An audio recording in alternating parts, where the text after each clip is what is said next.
ordinaire du Conseil municipal du 7 août 2018. Donc, à l'ordre du jour, adoption de l'ordre du jour. Je vais m'entendre bien parce que moi, je m'entends fort. Au point 1.2, adoption des procès-verbaux de la séance ordinaire tenue le 3 juillet 2018 et de la séance extraordinaire tenue le 18 juillet 2018. Au 1.3, adoption du règlement numéro 522-2018 modifiant le règlement de zonage numéro 436-2011 afin de créer une zone agroforestière 203.1-AF à même une partie de la zone 203-CN. Au point 1.4, adoption du règlement numéro 523-2018 modifiant le règlement de zonage numéro 436-2011 afin d'autoriser la classe d'usage P3, éducation dans la zone 085P. Avis de motion et présentation du projet de règlement numéro 527-2018, modifiant le règlement numéro 444-2012, décrétant l'adoption du Code d'éthique et de déontologie des employés de la Ville de Percé. Emprunt par obligation au montant de 5 262 000 réalisé le 31 juillet 2018 pour les règlements d'emprunt 321-2004, 412-2010 et 519-2018. Point 1.7, approbation des comptes. 1.8, demande de M. Félix Caron, directeur général, pour un congé sans solde. 1.9, intérim au poste de directeur général.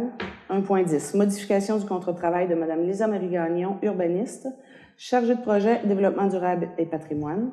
1.11, ouverture du poste temporaire de réceptionniste.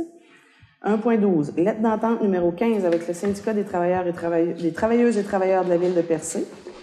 1.13, participation de la mairesse au sommet de la réconciliation des municipalités, Première Nation, qui se tiendra à Montréal le 30 août 2018. 1.14, résultat appel d'offres sur invitation rénovation au centre communautaire de Bridgeville. 1.15, demande de financement dans le cadre du Fonds pour l'accessibilité pour la composante des projets de petite envergure pour les rénovations requises au centre communautaire de Barachois. Au point 2.1.1, offre de Alain Côté Consultant, expertise, acquisition d'un camion autopompe citerne neuf pour la caserne de Barachois. 2.1.2, appel d'offres publiques, fourniture d'un camion autopompe citerne neuf. Au point 3.1, règlement sur les plans d'implantation et d'intégration architecturale. 3.1.1, construction d'une résidence unifamiliale isolée sur le lot 4 898 975, Cadastre du Québec, située sur la route 132S à Barachois. 3.1.2, construction d'une résidence unifamiliale isolée sur le lot 5 616 915, Cadastre du Québec, situé au 1330 rang 2 à Cap-d'Espoir. 3.1.3, construction d'une résidence unifamiliale isolée sur le lot 4 900 317, Cadastre du Québec, situé sur la route 132S à Saint-Georges-de-Malbaie. Point 3.2, demande de Espace Oiseau Incorporé, modification au règlement de zonage numéro 436-2011 afin de permettre l'usage muséal dans les résidences situées au 6 rue de l'Église à Percé. 3.3, demande de Espace Oiseau Incorporé, modification au règlement de stationnement sur la rue de l'Église pour autoriser 4 cases de stationnement contrôlées par un système de vignettes du côté Est à l'entrée de la rue pour les visiteurs et clients de l'atelier boutique. Au point 3.4, zone agricole 93 11 64 31, Québec Inc., demande d'aliénation, partie du lot 5 615 782 au Cadastre du Québec, situé sur la route des Pères à Val-d'Espoir. Au point 3.5, projet de protection et de réhabilitation du littoral de l'Anse du Sud, les entreprises PEC, décompte progressif numéro 3 final pour le lot 1, remplacement des conduites d'eau usée et aménagement d'un stationnement. 3.6, étude de faisabilité pour le quai de Percé. Au point 4.1, offre de contribution de la MRC du Rocher-Percé dans le cadre du Fonds d'aide aux organismes pour le projet étude des retombées de l'industrie touristique de Percé. Au point 5.1, projet d'acquisition d'une scène d'estrade et d'une remorque fermée en partenariat avec la Ville de Grande-Rivière dans le cadre du programme de mise en commun d'équipements, d'infrastructures, de services ou d'activités en milieu municipal. 5.2, les Perséides, Festival international de cinéma et d'art de Percé, demande de financement pour la 10e édition et pour l'École de cinéma de Percé. Au point 5.3, appui à la Société de développement et de mise en valeur de Carleton-sur-Mer relativement à sa demande d'autorisation à Pêche et Océan Canada pour utilisation du quai de Percé dans le cadre du RAID international Gaspésie qui se tiendra en septembre 2018. Donc, à cet ordre du jour, ceux qui sont dans la salle, vous avez exactement la même ordre du jour que nous, mais ce qui avait été publié, donc il y a des modifications. Au point 1.11, on a remplacé ouverture d'un poste temporaire de réceptionniste par ouverture d'un poste temporaire d'adjointe à l'administration réceptionniste. On a ajouté aussi le point 4.2 qui était acceptation de la proposition de MCE Conseil, analyse d'impact économique et portrait de l'industrie touristique de la ville de Percé. On a ajouté 6.1, projet de protection de réhabilitation du littoral de l'Anse du Sud de Gervais-Durbé, décompte progressif numéro 9 pour le lot 2. Travaux relatifs à la démolition d'ouvrages existants au rechargement de la plage et à de l'enrochement. Et au point 6.2, projet de protection de réhabilitation du littoral de l'Anse du Sud, groupe Michel Leclerc, décompte progressif numéro 8, lot 3. Donc, travaux relatifs à l'aménagement du paysage et de la promenade et à la construction du stationnement et d'un nouveau bâtiment. Est-ce que je peux ajouter un point, proposer d'ajouter un point? Certainement. Après 2.1.2, je vais faire le point sur la caserne de Balachois. Oui, ben, j'avais l'intention de le faire, M. Robert, M. Daniel. Oui. Absolument, merci. Au fait, je vais le faire en même temps là, quand je vais arriver là. On va pouvoir en parler.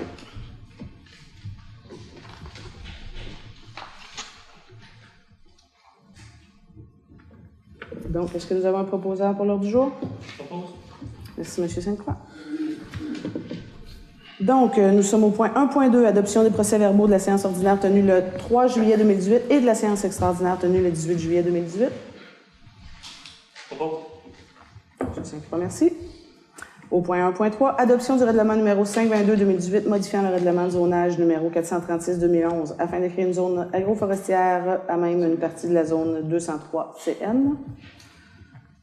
Donc, c'est le projet de règlement qu'on avait déposé le mois précédent. Donc, on est à l'adoption aujourd'hui du règlement. Donc, j'en refais la lecture, Mme Hubert?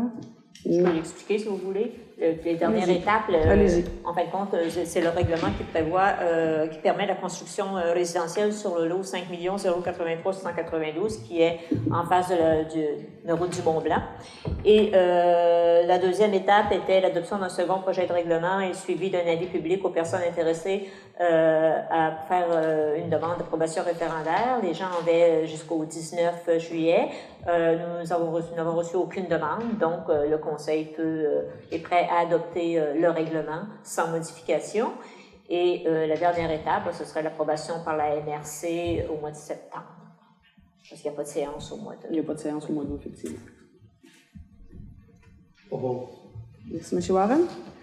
Donc, nous sommes au point 1.4, adoption du règlement numéro 523-2018 modifiant le règlement de zonage numéro 436 afin d'autoriser la classe d'usage P3, éducation dans la zone 085P. À peu près le même processus. La dernière étape, c'est le second projet de règlement, avis public. Les gens avaient jusqu'au 19 juillet. Il n'y a pas eu, il y a personne intéressée. Il n'y a aucune demande valable de présenter. Donc, le Conseil peut adopter le règlement. Je propose l'adoption. Merci, M. Sainte-Croix. 1.5, avis de motion et présentation d'un projet de règlement numéro 527-2018 modifiant le règlement numéro 444-2012 décrétant l'adoption du Code d'éthique et de déontologie des employés de la Ville de Percé. Ça, je vais en faire la lecture parce que c'est assez intéressant de savoir, d'avoir en quoi concerne le Code d'éthique des employés. Donc, le règlement numéro 527-2018 modifiant le règlement numéro décrétant l'adoption du Code d'éthique et de déontologie. Donc, attendu que le 9 octobre 2012, le Conseil municipal a adopté un règlement portant le numéro 444-2012 et intitulé « Règlement décrétant l'adoption du Code d'éthique et de déontologie des employés de la Ville de Percé ». Attendu que la loi modifiant diverses dispositions législatives en matière municipale concernant le domaine municipal et au projet de loi 155 a été adoptée par l'Assemblée nationale le 18 avril 2018 et sanctionnée le 19 avril 2018. Attendu qu'en vertu de cette loi, des nouvelles dispositions concernant les règlements d'après-mandat des employés municipaux ont été ajoutées à la loi sur l'éthique et la déontologie en matière municipale. Attendu que ces nouvelles dispositions doivent être intégrées au Code d'éthique et de déontologie des employés municipaux dans les 6 mois suivant l'entrée en vigueur de la loi, compte tenu des adaptations nécessaires. Donc, attendu qu'un avis de motion a été donné et qu'un projet de règlement a été présenté à la séance tenue le...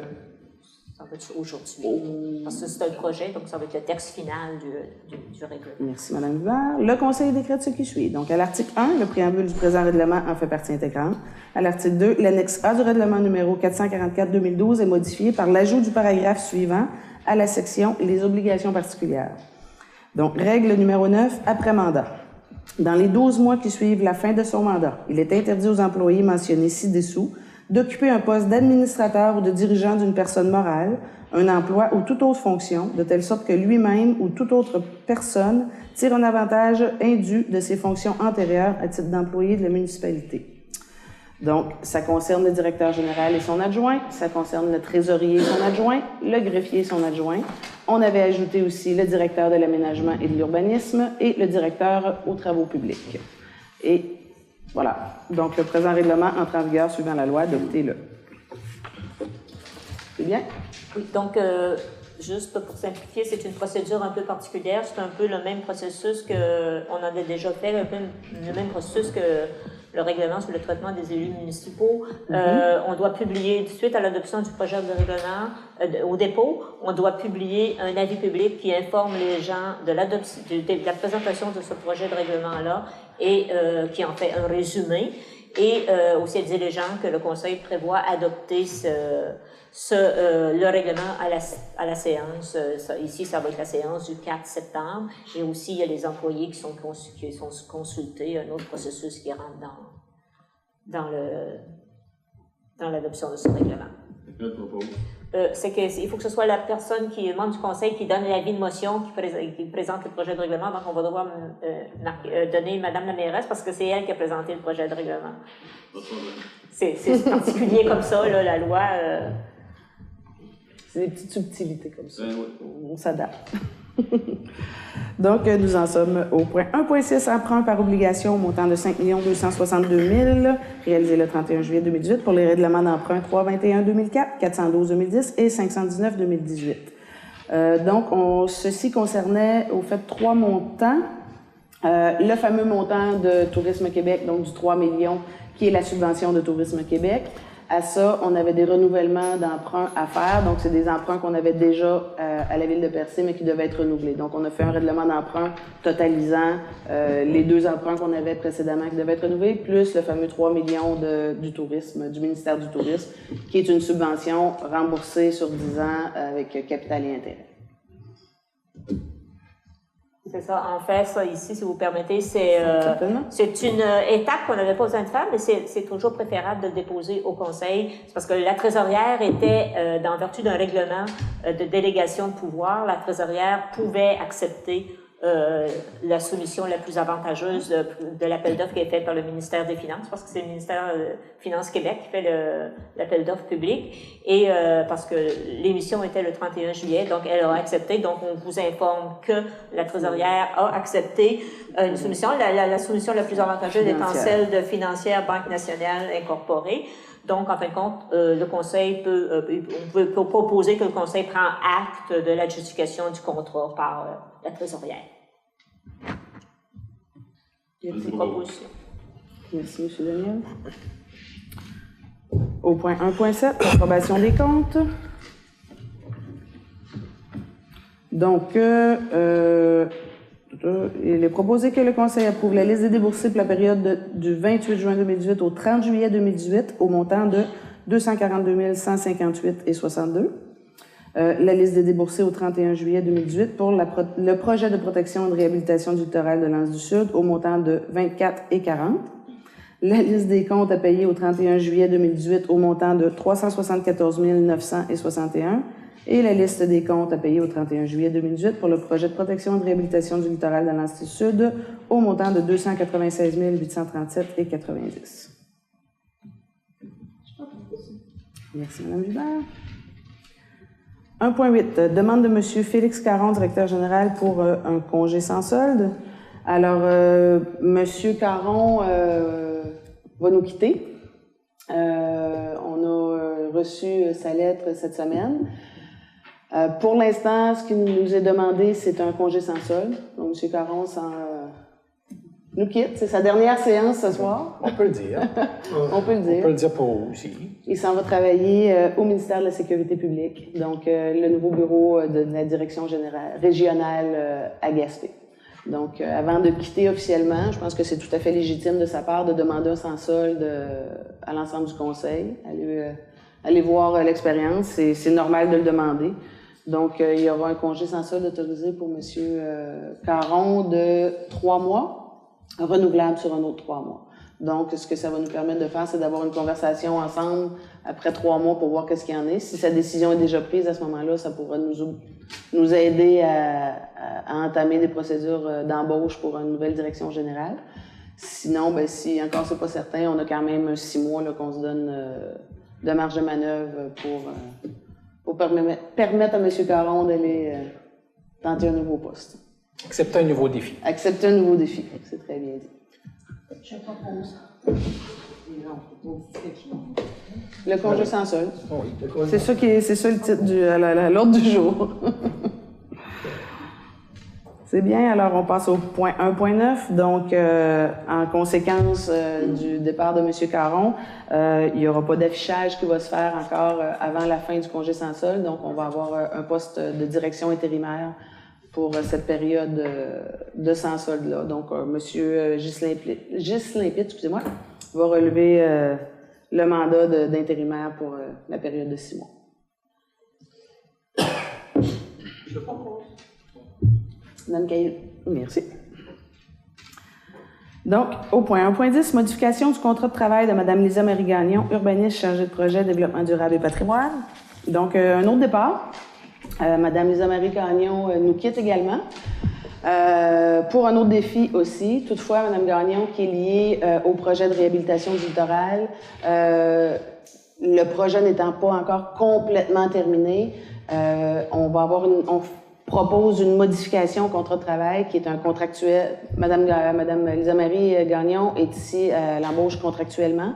Donc, son contrat se terminait le 31 décembre. Ce qu'on propose, c'est une modification pour qu'elle devienne occasionnelle, qu'elle puisse faire le suivi, entre autres, là, sur la reddition de compte du projet, s'il y a des demandes là, en lien avec le projet qu'elle a maîtrisé depuis plus d'1 an. Donc, elle va avoir quelques heures à faire par semaine, au besoin, 5 heures, 6 heures, 10 heures, c'est à voir. Donc, c'est une modification de son contrat de travail à un contrat de travail occasionnel. Donc, elle va nous facturer selon les travaux qui vont être effectués. Exact, selon les heures que...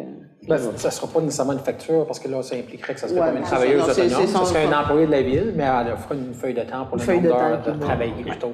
Exactement. Propose. Monsieur Warren, merci. Au point 1.11, ouverture d'un poste temporaire de réceptionniste qui est modifié par ouverture d'un poste temporaire de réceptionniste, ouverture d'un poste temporaire d'adjointe à l'administration et de réceptionniste. Donc, compte tenu de la situation, vous comprenez que M. Caron quitte, Mme Gagnon quitte également. Donc, M.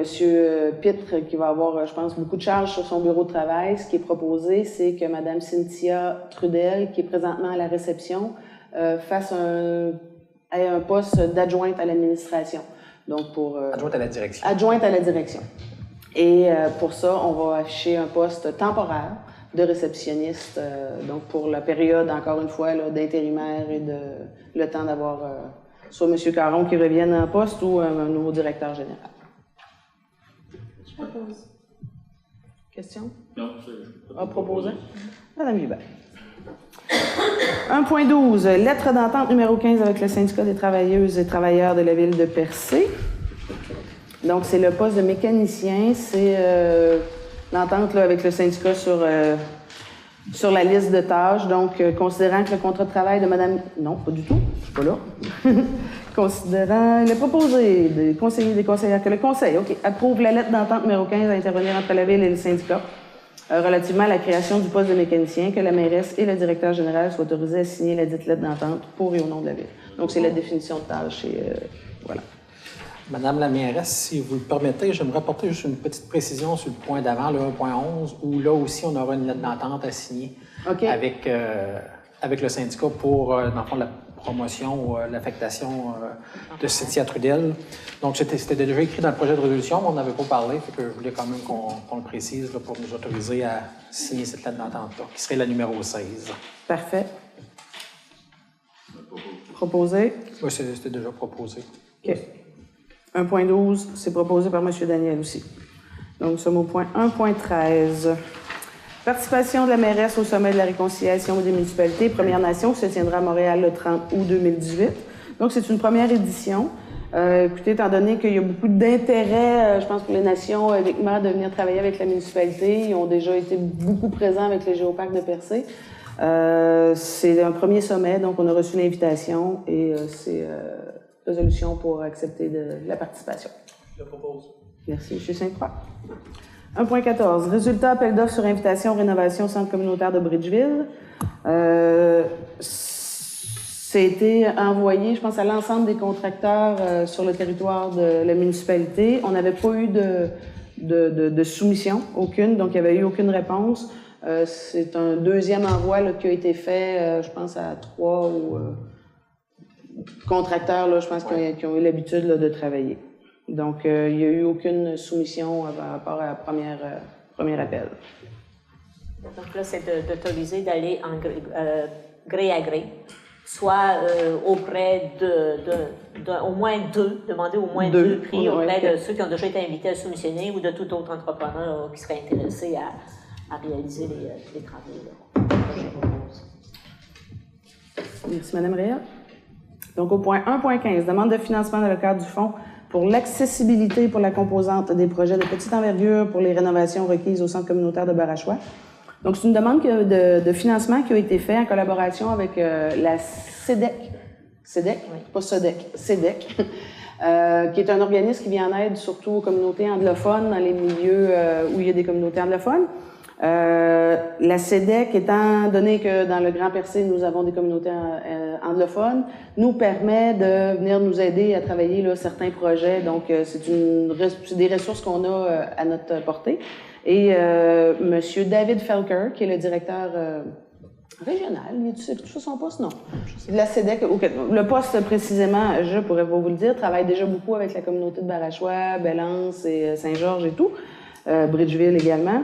Donc, nous a proposé de faire une demande de financement là, où on peut aller chercher du financement à la hauteur de 100 000 $ pour la rénovation du centre communautaire de Barachois. Donc, il y avait déjà un diagnostic qui avait été fait, c'est-à-dire un carnet de santé pour déterminer c'est quoi les besoins du bâtiment.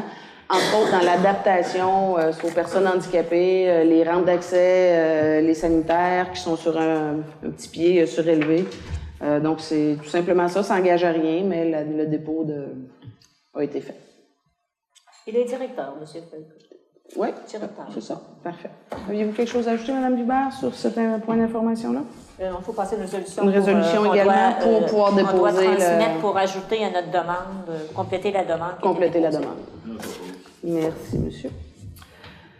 Ça c'est fait. Donc, on est ensuite, c'est où qu'il y a eu un point qui est ajouté?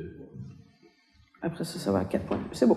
2.1.1. Dans la sécurité incendie, donc, elle offre de Alain Côté, consultant Inc., expertise, acquisition d'un camion autopompe citerne neuf pour la caserne de Barachois. Bon, considérant que le camion autopompe citerne desserveur du secteur et de l'Est de la ville de Percé a été incendié lors du sinistre survenu à la caserne de Barachois du 27 juillet 2018. Considérant qu'il est nécessaire de remplacer ce véhicule, considérant les services d'un expert sont requis afin de s'assurer que le véhicule respecte les besoins du service de sécurité incendie ainsi que les normes en vigueur. Donc, en conséquence, il est proposé d'accepter la proposition d'Alain Côté, consultant, datée du 1er août 2018 au montant de 8 500 $ plus taxes et frais de déplacement, soit 1. La confirmation des besoins et préparation du devis technique et conditions générales d'appel d'offres pour un véhicule neuf, 2 000 $ plus taxes et frais de déplacement. Analyse des offres suivies, donc 1 500 $ plus taxes et frais de déplacement. Et le suivi suite à l'acceptation d'une soumission, 5 000 $ plus taxes et frais de déplacement. Est-ce que je peux connaître le fait que ça n'avait pas été un point dans le séance de travail? Ce monsieur-là, on l'a déjà fait affaire avec pour un autre camion qu'on devrait avoir sous peu. On peut-tu le même type de camion? On peut prendre les mêmes résultats des études qui avaient été faites? C'est pas tout à fait le même camion parce qu'il n'y a pas les mêmes besoins pour la caserne de Barachois et la caserne de Percé. Le projet qui est en cours actuellement, c'est pour remplacer le camion autopompe de Percé. Là, on parle d'un autopompe citerne dans le cas de Barachois, c'est pas la même description technique. Il y a des choses qui peuvent se ressembler, c'est sûr, mais c'est pas la même chose.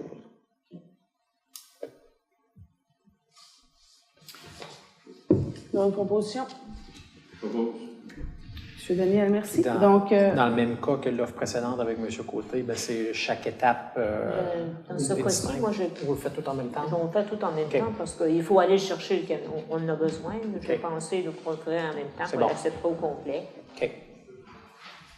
Donc, à ça, on va faire un petit suivi sur ce qui s'est passé aussi après le sinistre. Évidemment, rassurer la population du secteur, comme quoi la couverture de risque est sécurisée. Il va y avoir une reconstruction de caserne. On est présentement en train de régler un emplacement temporaire. Donc là, il y a un camion qui a été amené, le camion de percée a été amené sur les lieux.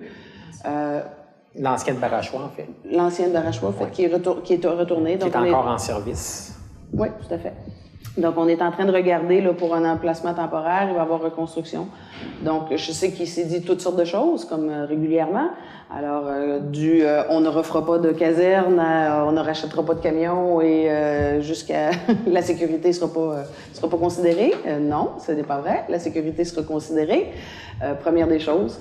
Donc, on a une assurance aussi à l'hôtel de ville, donc pour et la caserne et l'équipement, ce qui n'est pas le cas de toutes les municipalités parce que ce sont des assurances qui coûtent très, très cher. Donc, il y a beaucoup de municipalités qui choisissent de ne pas assurer ces bâtiments-là. C'est pas le cas ici. Donc, on est vraiment là dans le processus là, de réclamation. Les experts après sinistre se sont déplacés, tout est là. Donc, il y aura reconstruction. C'est certain que ça ne pourra pas... avec les appels d'offres, ne serait-ce que les appels d'offres pour faire les devis, après ça la construction, on peut s'entendre qu'il n'y aura pas de reconstruction avant 2019, c'est certain qu'il n'y en aura pas à l'automne, mais il va y avoir une relocalisation là, qui va se faire. Donc, sécuriser la population, ne vous en faites pas. Et si vous avez des questions, vous pouvez appeler à l'hôtel de ville, il y a des gens qui ont des réponses. Oui, c'est l'information que j'ai, c'est qu'on est aussi fonctionnel qu'on l'était avant l'incendie. Oui, le camion, l'ancien camion de Barachois était toujours en service, même si on avait acheté un nouveau. Il était utilisé comme plus citerne, mais la pompe fonctionne toujours. Donc, s'il y a un incendie, le camion, pour le moment, est à l'extérieur. En été, à l'automne, il n'y a pas de problème. À l'hiver, il va falloir faire une recherche pour avoir un garage chauffé pour pouvoir abriter le garage, parce que c'est sûr, le camion est plein d'eau. Faut que ce soit à l'abri du gel. Mais, les pompiers sont habillés, sont fonctionnels. Les pompiers sont habillés, c'est fonctionnel, l'équipement est en place. On est en recherche aussi d'un autre camion plus neuf, en location, toujours aussi couvert par les assurances, un camion qu'on aurait temporairement. Il sera stationné, lui, ici, à Barachois. Dans le même secteur. OK. Tout à fait. Merci. C'est bien. Donc, au point 2.1.2, sur l'appel d'offres public, fournisseur d'un camion autopompe-citerne. Donc, il est proposé de procéder à un appel d'offres public relativement à la fourniture d'un camion autopompe-citerne neuf pour la caserne de Barachois. Proposeur, M. Daniel. Au point 3.1.1, donc, règlement sur les plans d'implantation et d'intégration architecturale. 3.1, construction d'une résidence unifamiliale, isolée sur le lot 4 898 975 cadastre du Québec, situé sur la route 132S à Barachois. Donc, considérant que la Ville a adopté le 9 juin 98 le règlement numéro 2-62-98 sur les plans d'implantation et d'intégration architecturale, considérant que la Ville a adopté le 23 septembre 2008 le règlement numéro 308-2008, modifiant le règlement numéro 2-62-98, afin d'assujettir la délivrance de permis pour la construction d'un bâtiment principal à l'approbation de plans relatifs à l'implantation et à l'architecture des constructions sur l'ensemble du territoire, considérant que le 5 octobre, résolution 2017-208, la Commission municipale du Québec a approuvé les plans pour la construction d'une résidence unifamiliale isolée sur le lot 4 898 975, cadastre du Québec, situé sur la route 132S à Barachois, avec une alimentation électrique souterraine, considérant que le propriétaire a changé les plans de la résidence qu'il veut construire, considérant la recommandation du comité consultatif d'urbanisme daté du 11 juillet 2018 d'accepter les nouveaux plans, tout en conservant l'obligation d'enfouissement des fils. Donc, en conséquence, il est proposé d'approuver les nouveaux plans déposés pour la construction d'une résidence unifamiliale située sur la route 132S à Barachois, suivant les recommandations du comité consultatif d'urbanisme. Je propose. Merci, Mme Réal.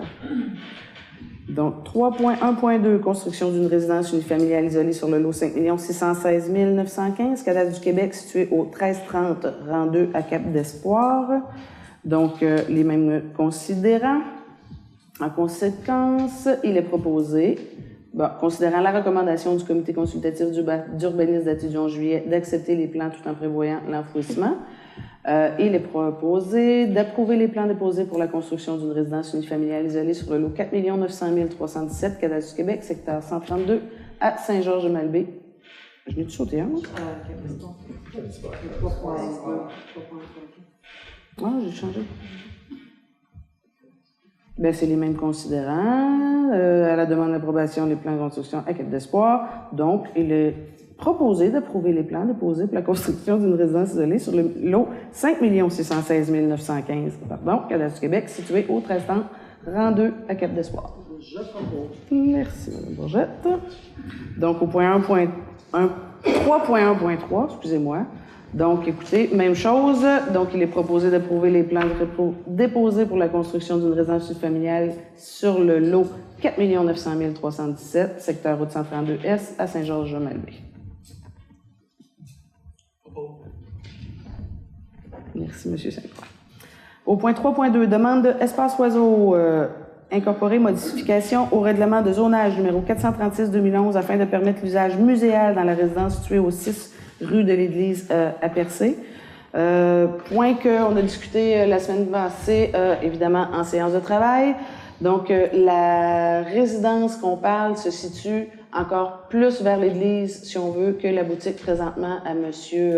Martin Boucher, propriétaire de Oiseau, qui voulait faire dans la maison résidentielle, présentement zonée résidentielle, un musée. Ça a été discuté en conseil municipal, comme quoi il n'y a pas beaucoup de résidences familiales à Percé. Je pense qu'il y a encore des bâtiments qui peuvent être utiles. Donc, avant de changer la réglementation sur une résidence qui pourrait être vendue pour accueillir, on le souhaite, une famille éventuellement, de ne pas accepter là, la demande de M. Oiseau pour en faire un musée. En lui souhaitant toutes les chances d'avoir un local conforme et qui pourra développer le souhait d'avoir un espace muséal. M. Warren. 3.3, alors demande de Espace Oiseau Incorporé, modification au règlement de stationnement sur la rue de l'Église pour autoriser 4 cases de stationnement contrôlées par un système de vignettes du côté S à l'entrée de la rue pour les visiteurs et clients de l'atelier boutique. C'est un autre dossier qu'on a régulièrement discuté pendant les mois précédents. Monsieur Boucher n'est pas le premier à nous faire cette demande-là.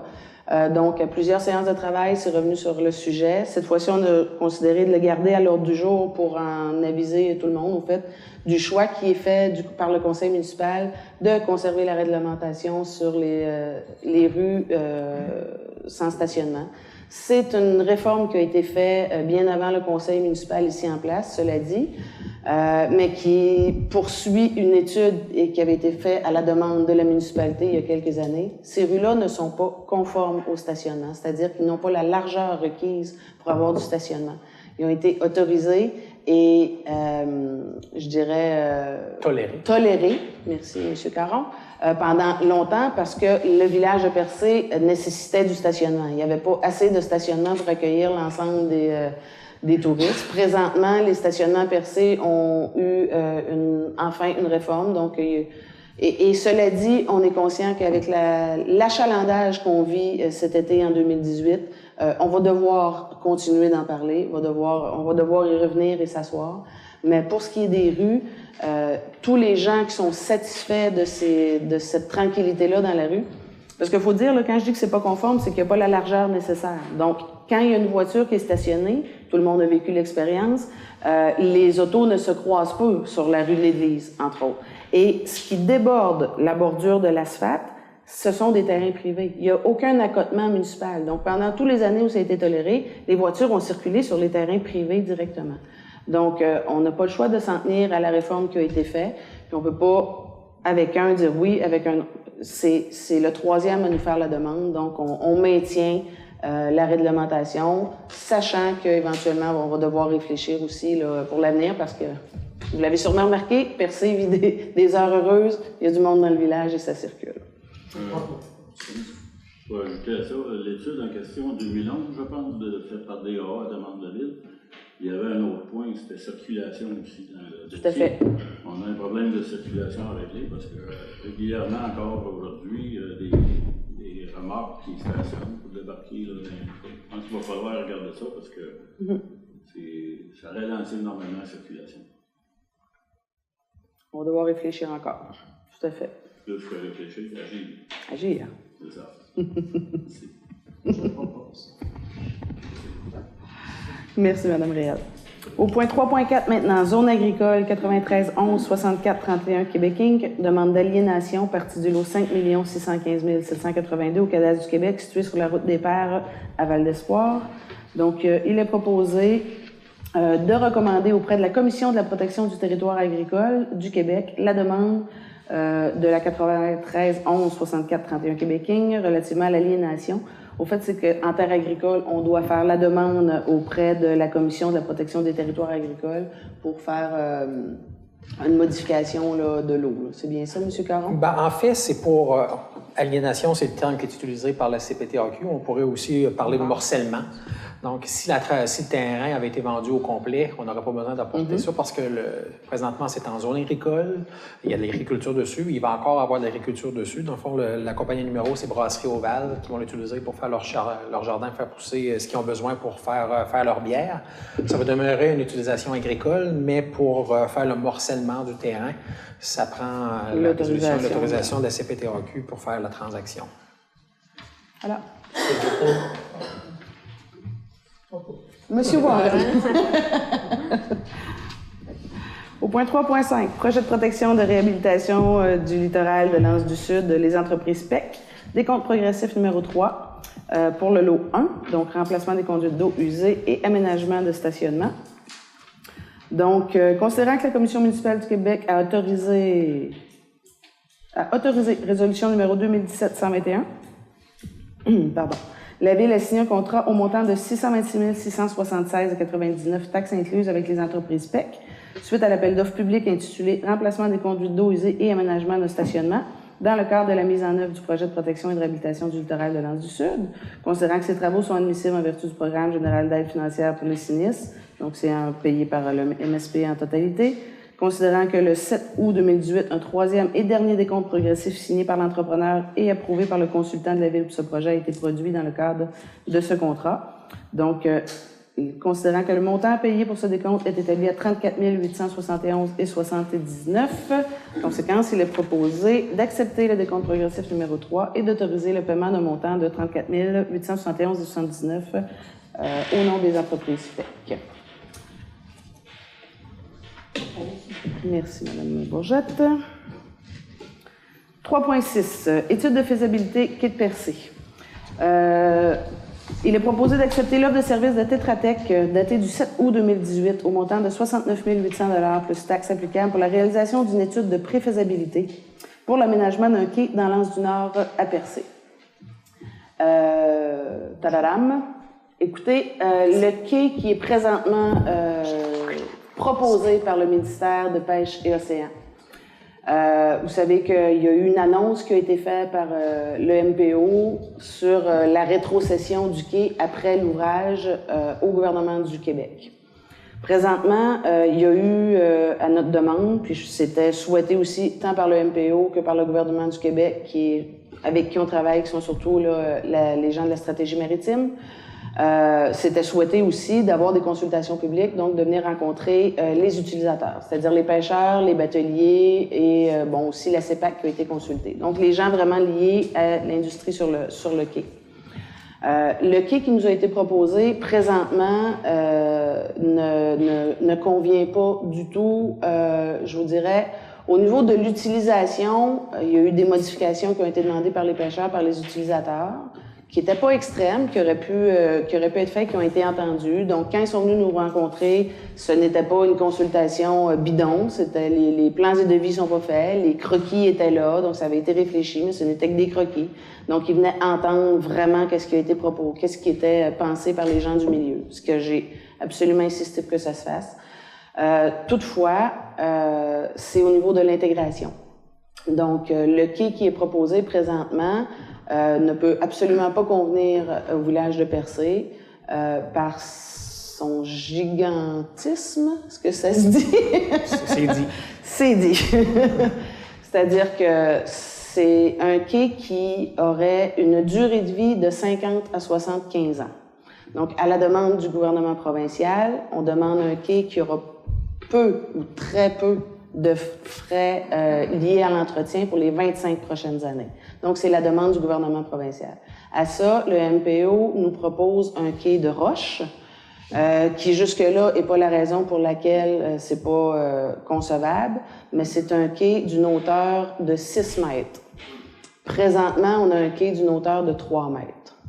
Donc, à la consultation, ça l'a déjà été dit qu'il n'y aurait aucune acceptabilité sociale avec un quai comme ça qui vient pratiquement cacher le rocher percé. C'est à ce point-là. C'est vraiment très, très gros. Là.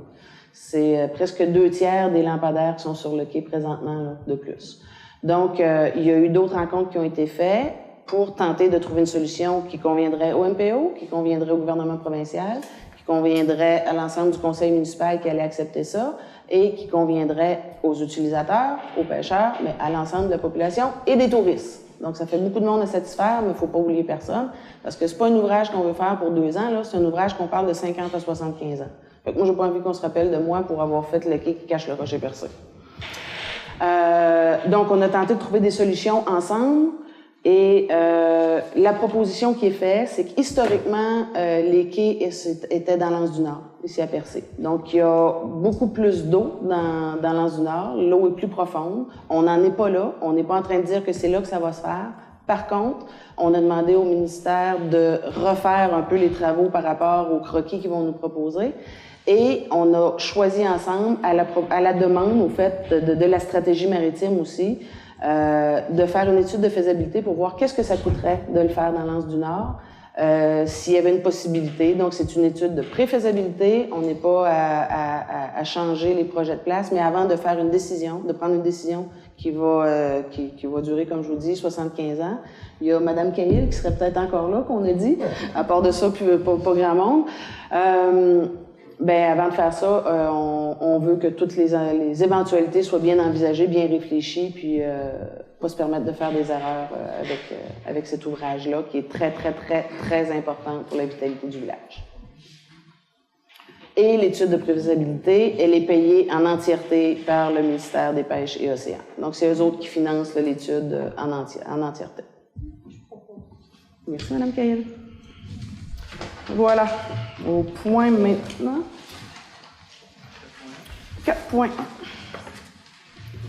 Mon suivi, merci. Offre de contribution de la MRC du Rocher-Percé dans le cadre du Fonds d'aide aux organismes pour le projet Étude des retombées de l'industrie touristique de Percé. Au fait, conjointement, la MRC et la Ville de Percé ont choisi de faire une étude exhaustive. C'est quoi les vraies retombées économiques liées au tourisme à Percé? À tous les points de vue, de l'achalandage, c'est qui la clientèle, ils ont quel âge, qu'est-ce qu'ils font, d'où ils viennent, où ils vont, pourquoi ils sont là.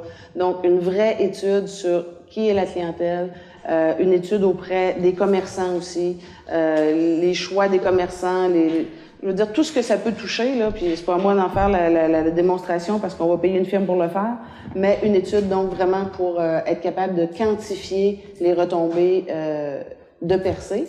Et en même temps, nous permettre de voir aussi quel impact ça a sur l'industrie touristique de la région. Donc, c'est une étude qui n'a jamais été faite. On a toujours parlé de, à peu près 400 000 visiteurs. On entend parler de, on serait rendu à 700 000, 800 000. On ne sait pas vraiment c'est quoi les visiteurs qui viennent à Percé. Donc, c'est une offre de contribution de la MRC au montant de 15 000 $. Donc, l'étude était pour un montant. On a reçu, on a eu un choix aussi de firme qui a été fait pour procéder à cette étude-là. Donc, 15 000 qui vient de la MRC et 15 000 qui vient de... Au fait, ça va être moins que ça, là, parce que le montant total... Le montant, c'est le montant maximum, là, on est à 26 000, là, quelque chose, là, pour le montant finalement. Donc, payé à 50 % par la MRC, à 50 % par la Ville de Percé. Donc, c'est d'accepter l'offre de la MRC et de prendre les crédits dédiés nécessaires de la ville de Percé à même le surplus. À même les surplus, parce que ça n'avait pas été budgété, effectivement, l'année passée. Donc, à prendre les surplus, c'est une opportunité qui est venue en cours d'année. Qui a proposé? Au point... Je suis rendue à 4.2. Oui, 4.2. C'est l'offre de service. Je vais le trouver. Bon, c'est ça, l'acceptation de la proposition de MCE Conseil, analyse d'impact économique et portrait de l'industrie touristique de la ville de Percé. Donc, c'est la firme là, qui est choisie. LCE? MCE. MCE. Oui. Pour un montant de 26 050 plus taxes. 26 050 plus taxes. Proposition? Monsieur Warren? Merci. 5.1. Projet d'acquisition d'une scène d'estrade et d'une remorque fermée en partenariat avec la Ville de Grande-Rivière dans le cadre du programme de mise en commun d'équipements, d'infrastructures, de services ou d'activités en milieu municipal.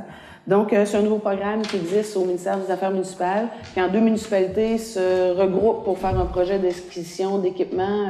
Il y a des programmes d'aide financière. Donc, à la demande et à la proposition de la Ville de Grande-Rivière de se regrouper pour faire l'achat d'une scène qui pourrait être déplacée entre Grande-Rivière et Percé pour servir à différents spectacles ou à différents événements. Voici la proposition et ça nous engage à des frais de 1 500 $ à peu près par municipalité, là, le reste étant financé par le ministère des Affaires municipales. Merci, Mme Riel. Ça, c'est une shot. Oui. Après ça, ils sont entreposés à Grande-Rivière. C'est ça.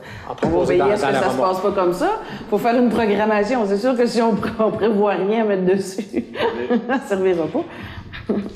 5.2. Les Perséides, Festival international de cinéma et d'art de Percé, demande de financement pour la 10e édition pour l'École de cinéma de Percé. Donc, la demande, un montant... C'est en désordre, mes trucs. Je ne l'ai pas, hein? Oui, je l'ai. Oui, je l'ai ici, excusez-moi. Donc, il est proposé d'accorder une aide financière au montant de 1 000 $ à l'organisme Les Perséides, Festival international de cinéma et d'art de Percé, dans le cadre de la 10e édition du festival, qui se déroulera du 12 au 19 août prochain. Merci. 5.3. Appui à la Société de développement et de mise en valeur de Carleton-sur-Mer relativement à sa demande d'autorisation à pêche et Océan Canada pour l'utilisation du kit Percé dans le cadre du RAID international Gaspésie qui se tiendra en septembre 2018. Donc, c'est tout simplement une lettre d'appui qui peut demander au MPO. À ça, Mme Vibert, l'utilisation aussi de la rue municipale là, qui donne accès au quai, donc dans le cadre du RAID international. Proposition, c'est 5.3. 6.1. Donc, projet de protection et de réhabilitation du littoral de l'Anse du Sud, Gervais-Dubé, décompte progressif numéro 9 pour le lot 2, travaux relatifs à la démolition d'ouvrages existants, au rechargement de la plage et à de l'enrochement.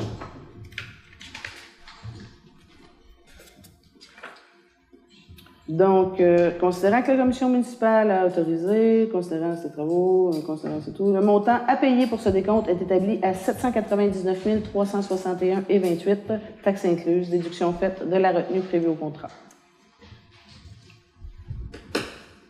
Warren? Merci. Vous m'avez pas entendu? Juste le dernier point ou tout? Le dernier point, OK, c'est un décompte progressif à Gervais-Dubé dans le cadre du projet de littoral pour le lot 2. Donc, c'est un décompte de 799 361,28 $. Au point 6.2, projet de protection et de réhabilitation du littoral de l'Anse du Sud, groupe Michel Leclerc, décompte progressif numéro 8 pour le lot 3, travaux relatifs à l'aménagement du paysage et de la promenade et à la construction de stationnement et d'un bâtiment. Donc, considérant que la Ville a accepté la soumission de la Fontaine Leclerc au montant de 7 230 777,75 $, il est proposé d'accepter le décompte progressif numéro 8 et d'autoriser le paiement d'un montant de 1 515 095,50 $ par chèque conjoint fait à l'ordre de Gervais-Dubé et de groupe Michel Leclerc. Merci, Mme Cahill. Alors, ça fait le tour de l'ordre du jour. Suivi d'une période de questions. Et 8 aussi.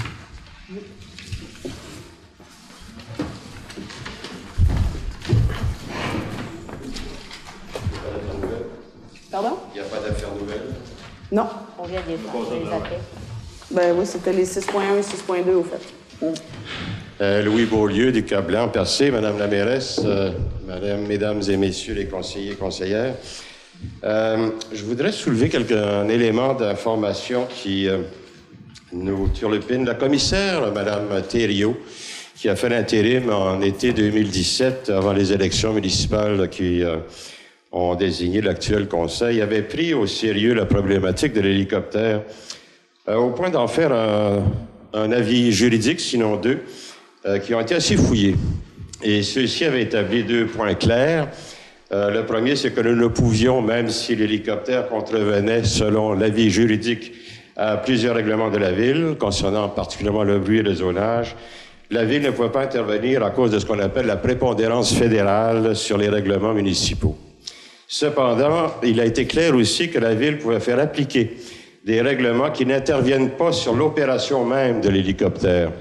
La prépondérance fédérale ne s'applique pas à ce cas-là. Et il y a eu 2 cas qui ont été soulignés par la commissaire.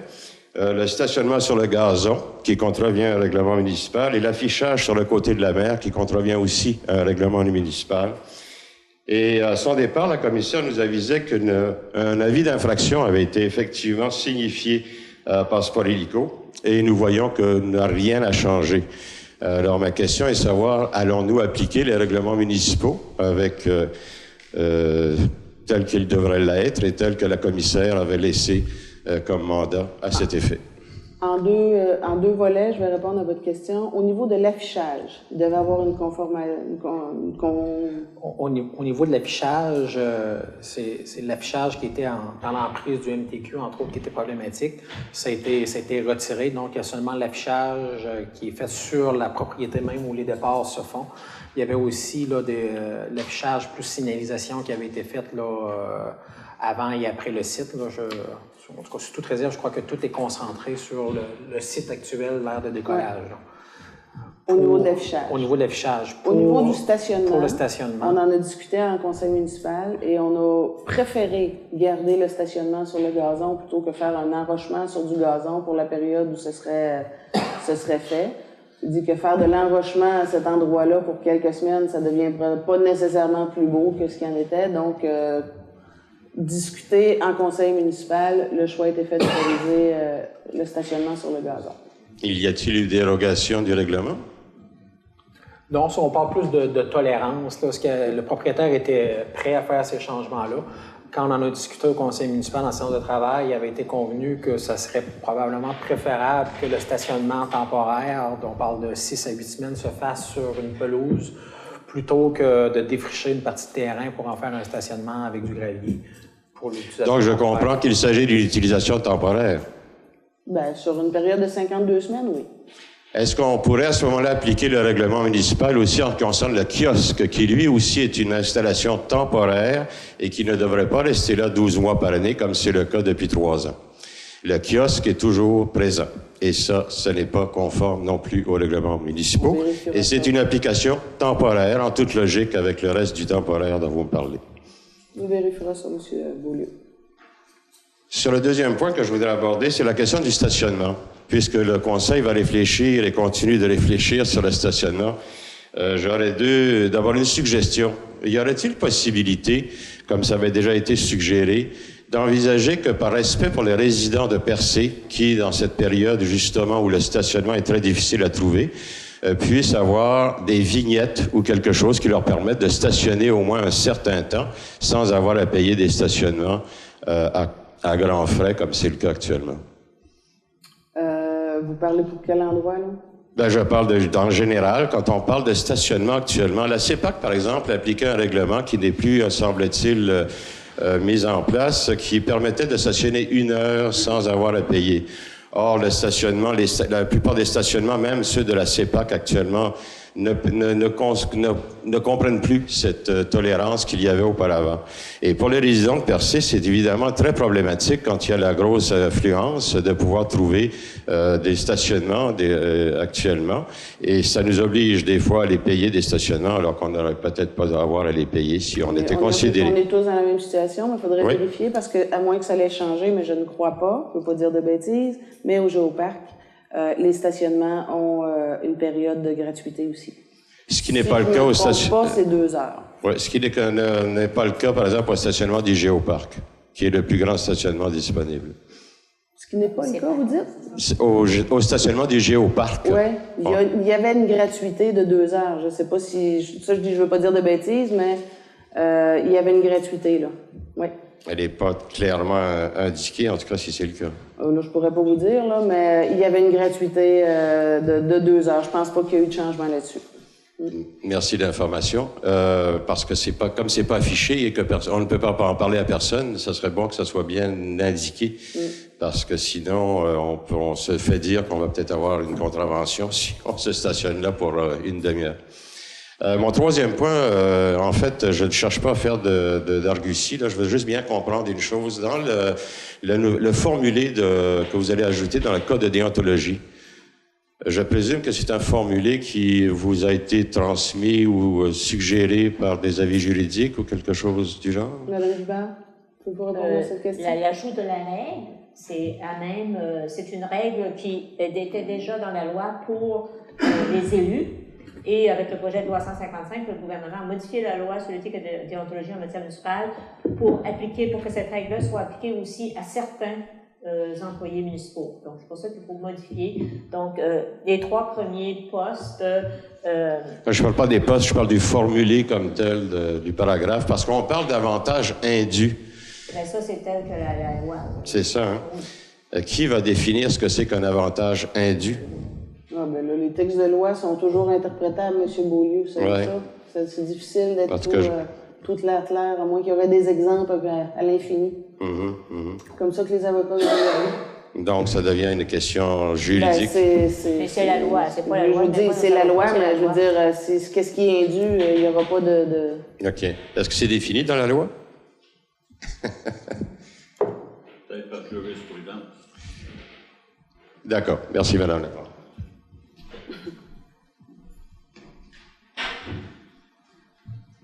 C'est stressant, c'est ma première fois. Bonjour, Hélène. Bonsoir. Pour le quai dans l'Anse du Nord, j'ai un choc, là, parce que, avant que monsieur ici parle, j'ai pas entendu parler beaucoup des citoyens. J'ai entendu parler de commerce, de tourisme, de musées, mais on n'entend pas beaucoup parler des citoyens. Moi, j'ai fait une lettre, qu'on peut dire que c'est une plainte, mais en tout cas, c'est une demande plus qu'une plainte. C'est-tu possible de limiter un peu plus les heures où il peut y avoir du bruit? Parce qu'on ne peut pas l'empêcher, le bruit, OK? Il y a les tondeuses qui me dérangent beaucoup, parce que je suis dans un quartier résidentiel où il y en a tout le temps, tous les jours, 7 jours par semaine. Il y en a tout le temps un quelque part. Il y a les fouettes qui ont des moteurs d'avion là-dessus, des tondeuses aussi. Et puis, l'autre matin, à 7h33, il y avait un ultra-léger qui descendait le Mont-Sainte-Anne. Je pensais que c'était un gros camion qui montait la côte, là. C'était effrayant. Je me suis réveillée, j'ai dit, il y a un avion qui va tomber sur la maison. Comprenez? Donc, j'ai fait une recherche sur Internet et j'ai vu qu'il y a certaines villes où c'est limité. Par exemple, au lieu de 7 heures du matin, je trouve qu'à 9 heures, c'est plus raisonnable. Et il y a aussi des gens qui sont en vacances ici. Si on pense aux touristes qui viennent ici, qui dorment dans les gîtes, dans les campings surtout aussi, et qui se font réveiller par des tondeuses à 7h30 le matin, là, ils ont le droit, mais avoir le droit de faire quelque chose, ça veut pas dire que c'est bien de le faire. Monsieur Parent, excusez-moi, madame, le règlement sur les nuisances, c'est de 23h à 8h, si je me trompe pas. 7 heures. 7 heures? Ouais. Puis, tu sais, je vous dis pas, là, que je veux pas que le camion de vidange passe à 7 heures. Ça prend 30 secondes, il passe dans la rue, ça dérange pas, là. Mais je veux dire, il y a des choses qui peuvent être faites plus tard, puis je pense que ça respecterait la tranquillité des résidents et aussi des touristes. Et je pense pas que ça pénaliserait beaucoup les gens de tondre à 9h30 plutôt qu'à 7h30. Il y en a un qui est arrivé à 6h40 en face de chez nous. Il y a des résidents, des propriétaires qui ne résident pas là, ils donnent des contrats, puis les personnes qui ont des contrats, ils viennent, ils disent quand ils peuvent, tu sais. Mais tu sais, on est là, puis l'été est court. Il y a comme j'y ai dit, j'ai traversé la rue, j'ai dit au monsieur, vous avez même pas le droit à 6h40 là, c'est 7h que vous avez le droit, mais même à 7h, c'est très très tôt. Ensuite de ça, ben si on construit un quai dans l'Anse du Nord, allez-vous considérer aussi qu'est-ce que ça va impliquer comme dérangement pour les résidents? Parce qu'il va y avoir du trafic. On entend les haut-parleurs sur les bateaux de chez nous, là, tu sais.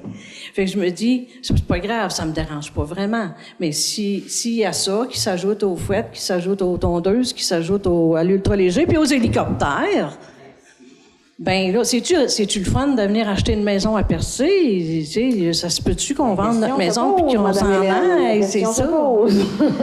Ça fait que d'abord, je pense qu'on peut trouver un compromis. Il n'y a pas de quai dans l'Anse du Nord présentement. Là, on est en étude de pré-faisabilité. Il y en a question. On analyse c'est quoi le mieux commun. Ouais. Et dans les intérêts, c'est sûr qu'on va toujours penser à l'intérêt commun, Madame. Ouais. Parce que l'intérêt pour le quai, c'est sûr que les résidents, ils vont faire un petit tour, mais l'intérêt, c'est surtout pour les commerçants, puis les gens qui gagnent leur vie dans le tourisme. Non, l'intérêt, c'est pour la fonctionnalité, puis entre autres, présentement, c'est pour continuer de voir le rocher percé. Oui, c'est ça. C'est là qu'on est présentement. Pourquoi qu'il faut qu'ils soient si hauts dans leur tête à eux? C'est pour que ça dure plus longtemps? Pour que ça dure plus longtemps, puis ils ne font plus de quai qui est submergé. Donc, évidemment, s'ils le faisaient pour 2 ans, ils pourraient le faire à la même hauteur, mais en pensant 50 ans, 75 ans, ils vont le faire à une hauteur où ils pensent qu'il ne sera jamais submergé. Ouais. Qu'il monte, mais solide. C'est ce que je comprends. Mais il faut aussi penser aux résidents. Puis des fois, c'est frustrant de dire, tu sais, on peut tondre le gazon à 9h30 le matin ou à 9h15 plutôt qu'à 7h15. Je vois pas de problème, moi. La ville de Saint-Jean-sur-Richelieu, puis la ville de... J'ai fait une recherche d'une demi-heure, là, j'ai trouvé... Eux, à la ville de Saint-Lambert, sur la rive sud de Montréal, aucune tonte de gazon le dimanche. À Saint-Jean-sur-Richelieu, pas après 5 heures le soir, pas après 7 heures le soir, je crois, là, et si je me trompe pas, puis pas après 5 heures le dimanche. On peut-tu avoir une journée dans la semaine où on peut manger dehors sur notre patio sans entendre des fouettes puis des tondeuses? C'est ça ma question. Okay. Mais c'est sûr que je pourrais pas vous répondre à ça ce soir, Mme Réal. On va regarder votre requête. OK. Puis, j'aimerais ça avoir une réponse, parce que j'aimerais ça avoir un oui ou un non. Puis si c'est non, ben on va trouver d'autres questions. Parfait, c'est bon. Merci. Un référendum pourrait être utile? Non. On en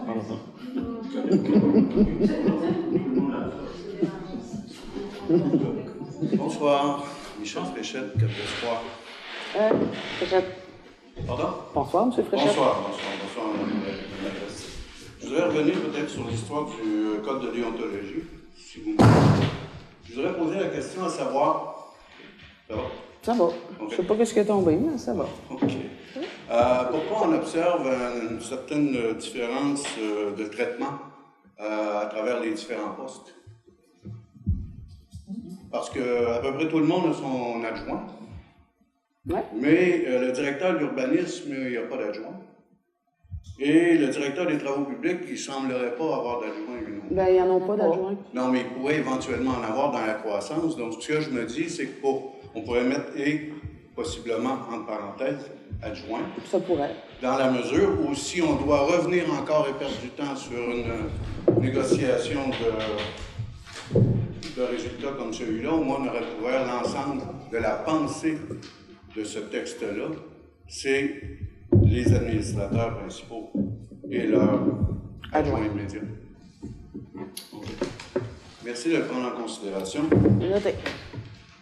Concernant le quai, j'avais souvenir qu'il y avait eu des études hydrodynamiques qui avaient été faites, soit modélisées, on avait 2 choix, puis on en avait conservé un seul, le modèle mathématique plutôt que le modèle en bassin, à l'origine. Quand on a fait des travaux pour examiner la durabilité du littoral qu'on allait construire.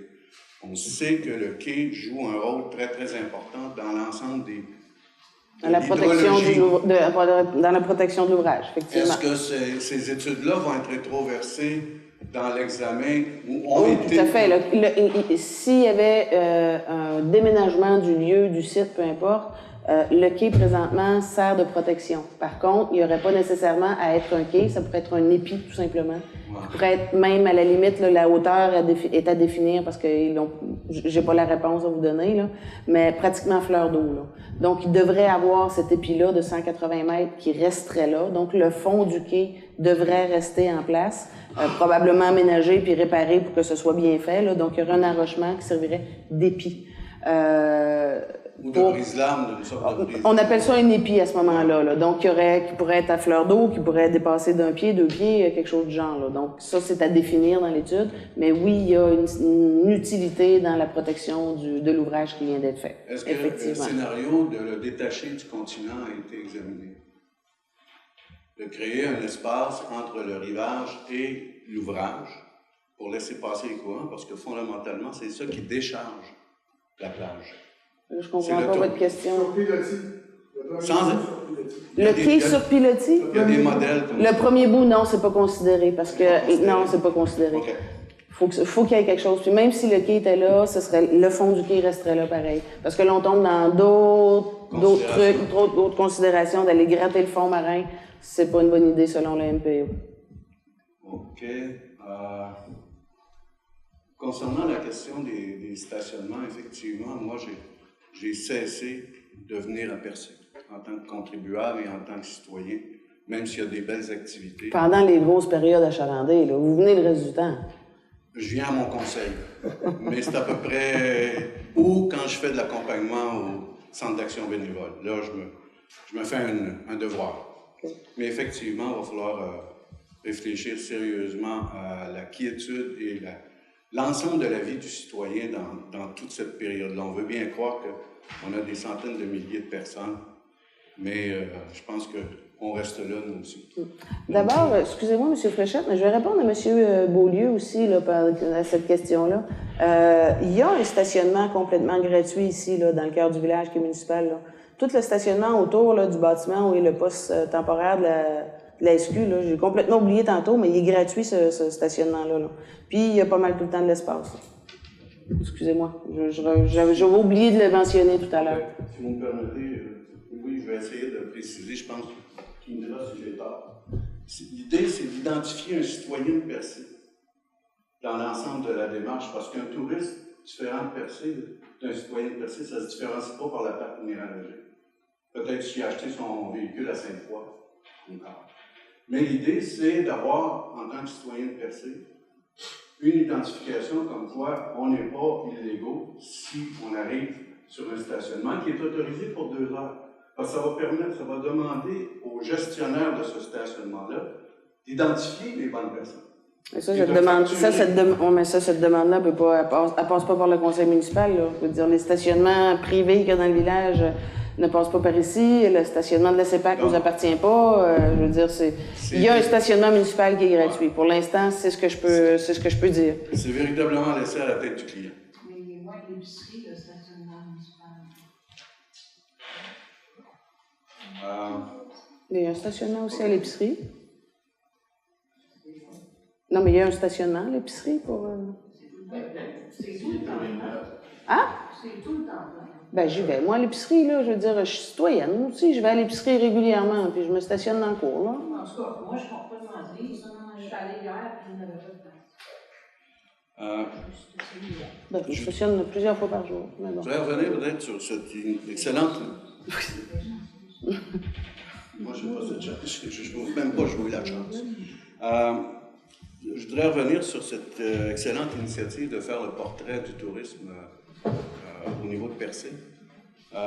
Mais tel qu'il est là, des retombées de l'industrie, il me semble qu'il tombe un peu court. Ça semble être une étude sur les constats, plutôt que des avenues d'amélioration ou des recommandations. Si on avait ajouté ça dans le texte, on aurait une dynamique de responsabilité par rapport aux consultants, de dire non seulement vous constatez, mais donnez-nous des solutions aussi, des avenues de travail. Et ça aurait peut-être été plus positif Parce qu'on le sait, ils vont faire le constat. Après le constat, je veux dire, il y aura des phases qui viendra parce que même dans le contrat qui est octroyé présentement... J'ai pas lu les termes de référence. C'est pour ça, mais voilà. je me fie à l'intitulé. Mais suite au constat, je veux dire, on pourra éventuellement... Parce que dans le prix qui est mentionné, il n'y a pas de constat, là. Ça, c'est clair. Mais il n'y a rien qui... il y a des résultats. Mais je dirais pas... il y a des résultats, il y a un constat, excusez-moi. Ouais. Il n'y a pas de proposition nécessairement. Mais suite à ça, je pense qu'il pourrait y avoir une phase 2 qui sera demandée si on souhaite avoir des propositions de cette firme-là. Mais je pense qu'avec l'étude des constats, on sera en mesure de regarder qu'est-ce qu'on veut avoir avec ces chiffres-là aussi. Là. Okay. Est-ce qu'il est entendu ou compris ou souhaité que les résultats de cette étude-là soient proposés à l'ensemble de la population? Oh oui, définitivement. Dans leur mandat, c'est bien indiqué qu'ils doivent tenir une session de restitution qu'on appelle ou d'animation pour proposer les... Écoutez, il faudrait que je revérifie parce que dans une des firmes, c'était clairement décrit dans l'appel de service, dans l'offre de service, dans l'autre, mais je pense que oui. De toute façon, ces résultats-là seront publics, ça, il n'y a pas de problème avec ça, ça va de soi. Ça concerne tout le monde. Merci, Mme.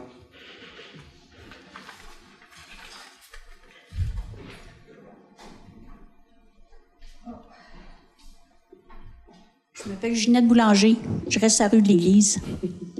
Je voudrais, sur la tôle, là, où c'est marqué défense de stationner, en dessous, il y a une réglementation, le numéro du règlement, là, M. Caron, là.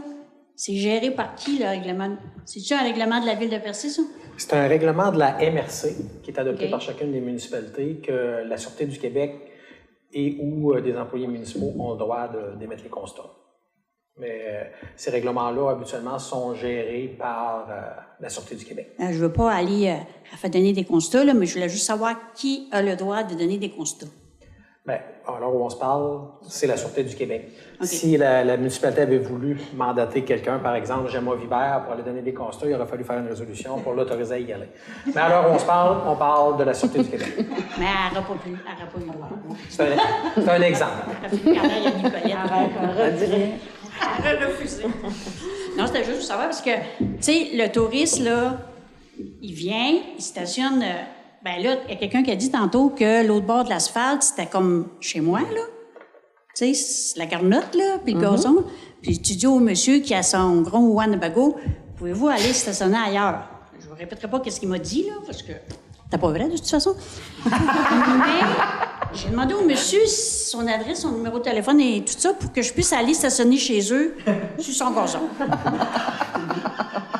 Là, en plus, vous venez de me dire que c'était vraiment mon gazon. Oui. Hein? Parce que moi, j'ai toujours pensé qu'il y avait, je sais pas, 10-15 pieds qui appartenaient à la ville. Non. Pas dans le cas de la rue de l'Église. Non, pas de la rue de l'Église, OK, c'est ça. Puis, c'est juste ça. Moi, là, ça me dérange pas, là. C'est sûr que là, depuis qu'on n'a plus de voitures, on a beaucoup de citoyens très contents. Puis, pour répondre à Mme Hélène, qui est là, moi, je reste à la rue de l'Église et j'ai une fenêtre qui est là, puis les messieurs là, qui font la garnotte ou je sais pas où, en avant de la Normandie, disons, là, ben les autres commencent à 6 heures le matin. Je les entends, moi. À tous les matins, à 6 heures, 6 heures et quart, je suis réveillée. Là, je me dis, ça va finir un jour. Ils vont finir. C'est ça. Puis il va y avoir l'hiver, fait qu'on n'entendra plus rien. Hein? Non, le gazon, ça, je te dirais pas que c'est pas bruyant, c'est vrai, là, mais le monsieur qui fait le gazon, s'il travaille la semaine, il faut bien qu'il fasse le fin de semaine, c'est donner un contrat à tout le monde, tu sais. Merci beaucoup. Merci.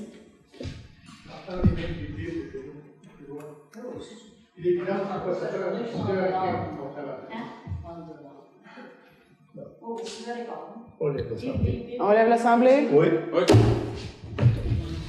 Merci. Monsieur Warren?